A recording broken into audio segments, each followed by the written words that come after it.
لا الہ الا اللہ لا الہ الا اللہ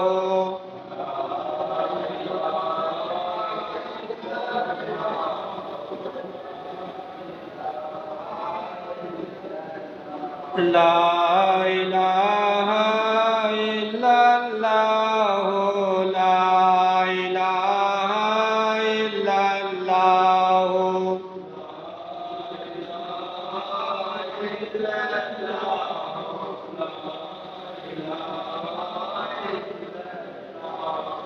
لا الہ الا اللہ لا الہ الا اللہ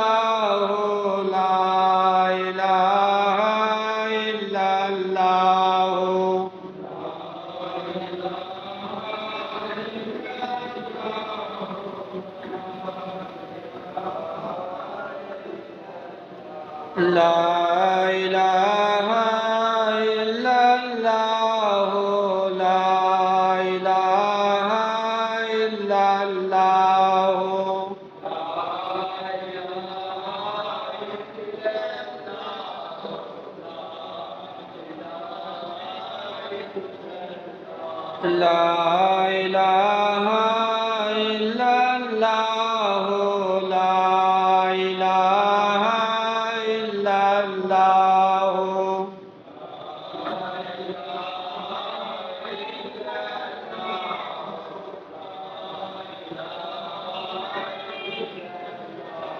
محمد رسول اللہ محمد رسول اللہ صلی اللہ علیہ وسلم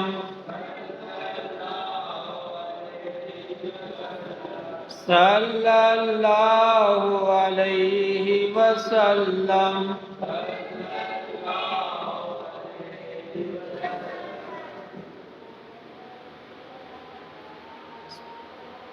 الحمدللہ رب العالمین والصلاة والسلام علی سید المرسلین اما بعد فاعوذ باللہ من الشیطان الرجیم بسم اللہ الرحمن الرحیم ان اللہ وملائکتہ یصلون علی النبی یا ایھا الذین آمنوا صلوا علیہ وسلموا تسلیما اللہم صل علی سیدنا محمد وعلی آل سیدنا محمد وبارک وسلم اللہم صل علی سیدنا محمد وعلی آل سیدنا محمد وبارک وسلم اللہم صل علی سیدنا محمد وعلی آل سیدنا محمد وبارک وسلم۔ تمام حمد و ثنا خداوند کریم کے لیے جو تمام جہانوں کا مالک اور تمام جہانوں کو پالنے والا ہے، اور تمام درود و سلام خداوند کریم کے محبوب کے لیے جس کو خداوند کریم نے تمام جہانوں کے لیے رحمت للعالمین بنا کر بھیجا، اور بے شمار سلام حضور علیہ السلام کی آل اور اصحاب پر جن کو خداوند کریم نے ہمارے لیے مددگار اور رہنما بنایا۔ آج ہم خداوند کریم کی توفیق سے اس مختصر سے وقت میں توبہ کے موضوع پر کچھ عرض کرنے کی کوشش کروں گا۔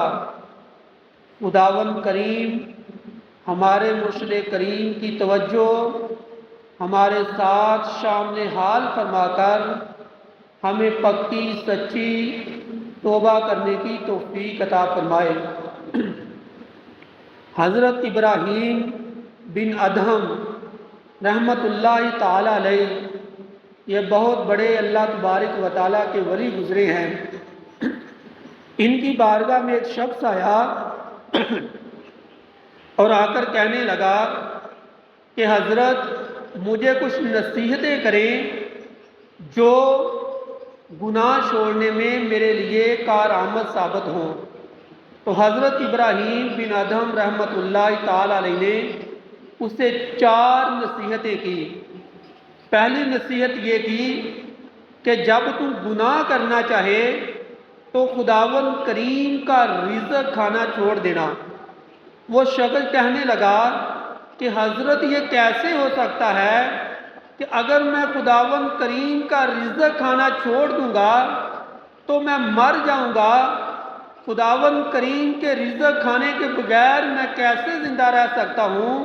تو حضرت ابراہیم بن ادہم نے پھر دوسری نصیحت کی کہ جب تو گناہ کرنا چاہے تو خداوند کریم کی زمین سے نکل جانا، خداوند کریم کی زمین پر گناہ نہ کرنا۔ اس پر وہ شخص کہنے لگا کہ حضرت یہ بھی کیسے ہو سکتا ہے کہ میں مشرق کی طرف جاؤں تو ادھر بھی خداوند کریم کی زمین ہے، میں مغرب کی طرف جاؤں گا تو ادھر بھی خداوند کریم کی زمین ہے، میں شمال جنوب جدھر بھی جاؤں گا خداوند کریم کی زمین ہی پاؤں گا، میں خداوند کریم کی زمین سے باہر کیسے جا سکتا ہوں؟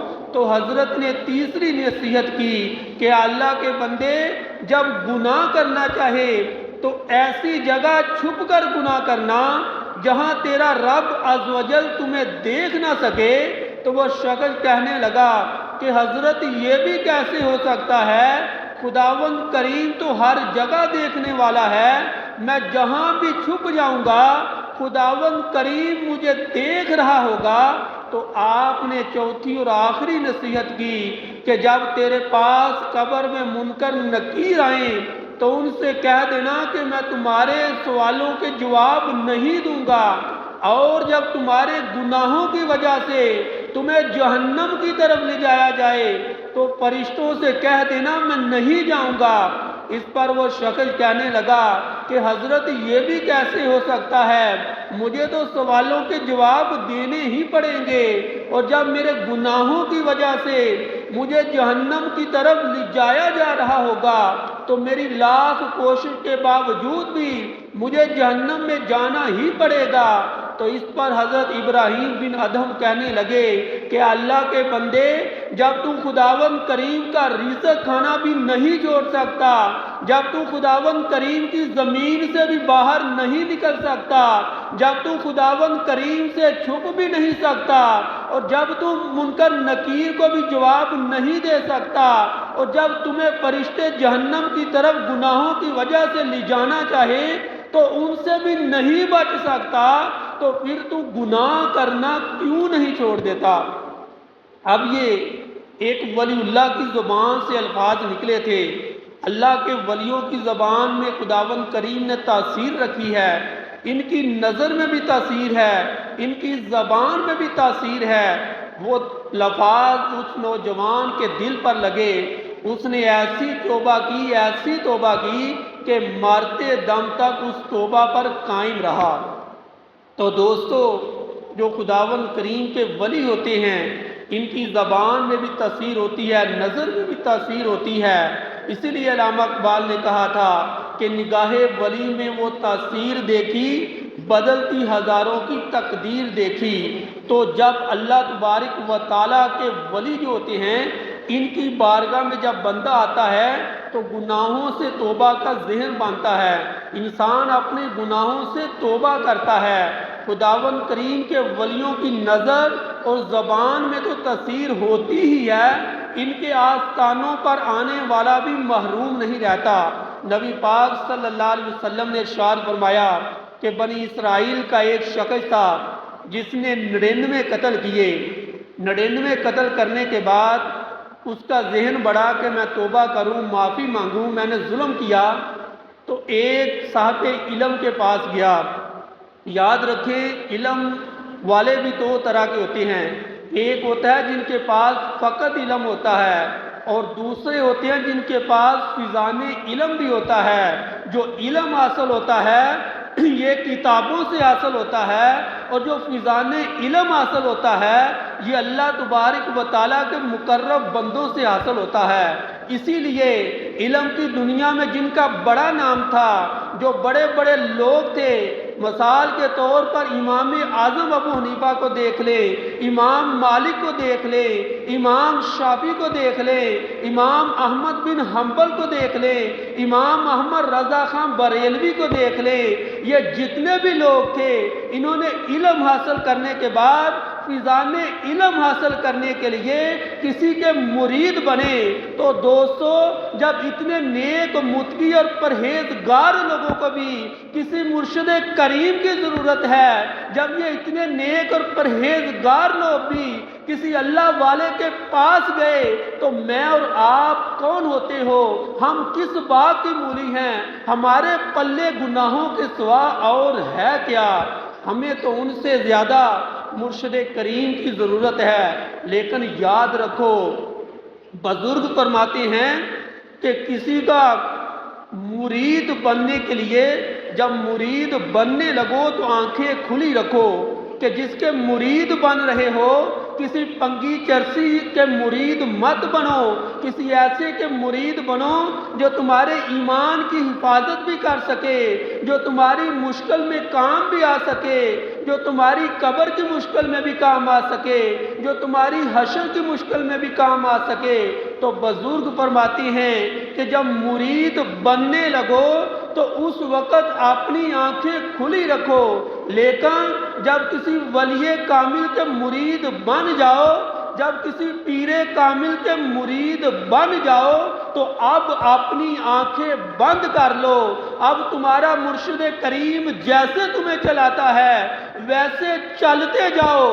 اب اگر آنکھیں کھولو گے، اپنے مرشد کریم پہ نکتہ چینی کرو گے، تو پھر طریقت کے مجرم کہلاؤ گے۔ تو غرض نبی پاک صلی اللہ علیہ وسلم نے ارشاد فرمایا کہ وہ نوجوان ایک صاحب علم کے پاس گیا اور کہنے لگا کہ میں اپنے گناہوں سے توبہ کرنا چاہتا ہوں۔ تو اس علم والے نے، جس کے پاس فقط علم تھا، فیضان علم نہیں تھا، کسی اللہ والے کی صحبت بھی اثر نہیں تھی، وہ کہنے لگا کہ تو اتنا بڑا گناہ گار ہے، تو نے 99 لوگوں کو قتل کیا ہے، تیری معافی کیسے ہو سکتی ہے؟ تو نے تو اتنا ظلم کیا ہے۔ تو وہ جس نے پہلے ہی 99 لوگوں کو قتل کیا تھا، وہ سر پھرا تھا، اس نے کہا کہ ٹھیک ہے، اگر میری معافی نہیں ہو سکتی، میں نے جہنم میں جانا ہی ہے، تو کیوں نہ میں 100 کا عدد پورا کر دوں۔ اس نے اس کو بھی قتل کر دیا۔ اب 100 بندوں کا قاتل، پھر دل میں خیال آیا کہ میں گناہوں سے توبہ کروں، کوئی ایسا تلاش کروں جو اس میں میری مدد کرے۔ تو اب اسے کوئی اللہ والا ملا۔ جب اس سے کہا کہ میں گناہوں سے توبہ کرنا چاہتا ہوں، نیک بننا چاہتا ہوں، تو اس نے کہا کیوں نہیں، اللہ تبارک و تعالیٰ بڑا غفور رحیم ہے، وہ معاف کرنے والا ہے۔ اللہ تبارک و تعالیٰ کی بارگاہ میں تم توبہ کرو گے تو خداوند کریم تمہیں معاف کر دے گا۔ لیکن میں تمہیں ایک پتے کی بات بتاتا ہوں، یہاں قریب ہی اللہ والوں کی بستی ہے، یہاں قریب ہی خداوند کریم کے ولی رہتے ہیں، تو ان کے آستانے پر چلا جا، ان کے آستانے پر جا کر خداوند کریم کی بارگاہ میں اپنے گناہوں کی توبہ کرنا۔ خداوند کریم اپنے مقرب بندوں کے صدقے تیرے گناہوں کو معاف کر دے گا۔ خداوند کریم اپنے مقرب بندوں کو دیکھے گا، تیرے 100 قتل کرنے کو نہیں دیکھے گا۔ اب اس شخص کے دل میں شوق پیدا ہوا، وہ اپنے گھر سے ان نیک لوگوں کی بستی کی طرف چلا۔ خداوند کریم کی قدرت، ابھی وہ راستے میں تھا تو اس کا انتقال ہو گیا۔ اب جہنم کے فرشتے بھی آگے اور جنت کے فرشتے بھی آگے۔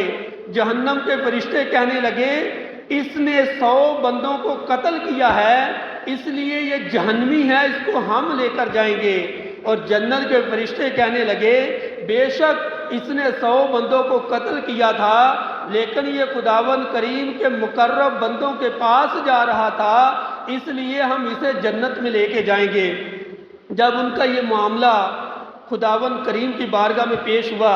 یہ نبی پاک صلی اللہ علیہ وسلم اپنے صحابہ کرام کو ارشاد فرما رہے ہیں، جس کا مفہوم ہے کہ جب ان کا معاملہ خداوند کریم کی بارگاہ میں پیش ہوا تو خداوند کریم نے ارشاد فرمایا کہ اس کے گھر سے لے کر اس کے جسم تک زمین کو ناپا جائے، پھر اس کے جسم سے لے کر میرے مقرب بندوں کی بستی تک کی زمین کو ناپا جائے۔ اگر اس کا جسم اس کے اپنے گھر کے قریب ہے تو یہ شخص جہنمی ہے، اور اگر اس کا جسم میرے مقرب بندوں کے آستانے کے قریب ہے تو پھر یہ شخص جنتی ہے۔ لیکن جب زمین کی پیمائش کی جانے لگی تو خداوند کریم کو اپنے اس بندے کا اپنے ولیوں کے پاس جانا اتنا پسند آیا، خداوند کریم نے زمین کو حکم دیا کہ زمین سکڑ جا اور میرے اس بندے کو میرے مقرب بندوں کی بستی کے قریب کر دے۔ اب زمین سکڑ گئی۔ جب پیمائش کی جانے لگی تو وہ نوجوان، وہ شخص بنی اسرائیل کا خداوند کریم کے مقرب بندوں کی بستی کے قریب نکلا تو وہ جنتی قرار پایا۔ تو لوگوں، اگر کوئی بنی اسرائیل کا شخص بنی اسرائیل کے ولیوں کے پاس جائے تو وہ جنتی بن جاتا ہے، تو اسی طرح اگر کوئی امام الانبیاء کے امت کے ولیوں کے پاس جائے تو پھر خداوند کریم اسے کیا کچھ عطا کرے گا۔ آؤ سنو، بنی اسرائیل کے ولیوں کے پاس جائے تو فقط جنت ملتی ہے، لیکن جب اللہ تبارک و تعالیٰ کے محبوب کے ولیوں کے پاس کوئی توبہ کرنے کے لیے آئے، کوئی توبہ کرنے کی غرض سے آئے تو پھر اللہ تبارک و تعالیٰ اسے کیسے نوازتا ہے۔ بصرہ کا نوجوان ہے، حبیب اس کا نام ہے، لوگ اس کو حبیب سود خور کے نام سے جانتے ہیں، اور اتنا سود کا کام کرتا ہے، لوگوں میں اس قدر مشہور ہے کہ چھوٹا چھوٹا بچہ بھی اسے حبیب سود خور کے نام سے جانتا ہے۔ ایک دن گلی سے گزر رہا ہے، چھوٹے چھوٹے بچے کھیل رہے ہیں۔ جب بچوں نے دیکھا کہ حبیب سود خور آ رہا ہے تو ایک دوسرے سے کہنے لگے کہ راستے سے ہٹ جاؤ، کہیں ایسا نہ ہو کہ اس کی قدموں کی گرد ہمارے جسموں پر پڑے اور ہم بھی خداوند کریم کے عذاب کے گرفت میں آ جائیں۔ اب جب اس نے بچوں کی یہ گفتگو سنی تو دل میں ملال پیدا ہوا کہ میں کتنا گناہ گار ہوں، کتنا خداوند کریم کا نافرمان ہوں کہ چھوٹے چھوٹے بچے بھی میرے راستے سے ہٹ رہے ہیں۔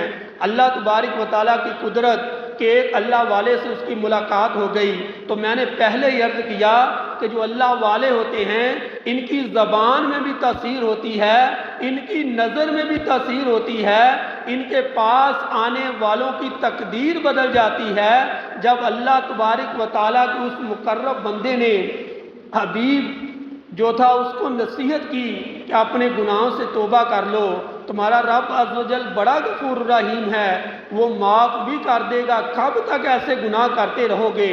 تو اس کے دل میں ندامت پیدا ہوئی۔ اب خیال آیا کہ توبہ کیسے کی جائے، کسی اللہ والے کے پاس جایا جائے۔ تو دل میں خیال آیا کہ اس وقت بصرہ میں حضرت امام حسن بصری رحمۃ اللہ تعالیٰ علیہ، جو حضرت علی مرتضیٰ شیر خدا کرم اللہ تعالیٰ وجہ الکریم کے خلیفہ ہیں، وہ موجود ہیں۔ کیوں نہ ان کی بارگاہ میں جایا جائے اور ان کی بارگاہ میں جا کر اپنے گناہوں سے توبہ کی جائے۔ اب یہ توبہ کرنے کی غرض سے اللہ تبارک و تعالیٰ کے ولی کی بارگاہ میں جاتا ہے، اللہ تبارک و تعالیٰ کے ولی کے آستانے پہ جاتا ہے۔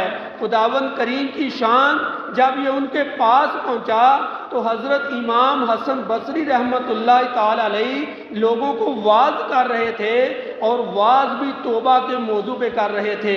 آپ لوگوں کو ترغیب دلا رہے تھے کیا لوگوں توبہ کر لو، تمہارا رب عز و جل بڑا غفور رحیم ہے، وہ تمہیں معاف بھی کر دے گا، تمہارے گناہوں کو بخش بھی دے گا۔ اے لوگوں، اگر تمہارے گناہ 4000 سال بھی ہوئے، 4000 سال بھی کوئی گناہ کرتا رہے تو اللہ تبارک و تعالیٰ کی بارگاہ میں توبہ کرے تو خداوند کریم اسے بھی معاف کر دے گا۔ اسی دوران حضرت امام حسن بصری رحمۃ اللہ تعالیٰ علیہ لوگوں کو ترغیب دلانے کی غرض سے ارشاد فرمایا، کیا لوگوں تمہارے گناہ حبیب سود خور سے تو زیادہ نہیں، اگر حبیب سود خور بھی توبہ کر لے تو خداوند کریم اسے بھی معاف کر دے گا۔ تو یہ حبیب کھڑے ہو گئے اور عرض کرنے لگے کہ امام جو آپ نے ابھی الفاظ ارشاد فرمائے ان کو دوبارہ ارشاد فرمائیے گا، مجھے یہ الفاظ بڑے اچھے لگے۔ امام حسن بصری رحمت اللہ تعالی علیہ فرمانے لگے کہ اگر آج حبیب سود خور بھی توبہ کرے تو رب عز و جل کی رحمت بڑی وسیع ہے، خداوند کریم اسے بھی معاف کر دے گا۔ تو یہ حبیب سود خور امام حسن بصری رحمت اللہ تعالی علیہ کے قدموں پر گر گئے اور عرض کرنے لگے کہ امام جس حبیب سود خور کی آپ بات کر رہے ہو وہ حبیب سود خور میں ہی ہوں، میں آپ کو گواہ بنا کر اپنے گناہوں سے پکی سچی توبہ کرتا ہوں۔ امام حسن بصری رحمت اللہ تعالی علیہ نے آپ کو توبہ کروائی، پھر آپ اس ولی کامل کی توجہ سے اتنے متقی اور پرہیزگار بنے کہ اللہ تبارک و تعالیٰ کے ولیوں میں آپ کا بلند مقام اور مرتبہ ہے۔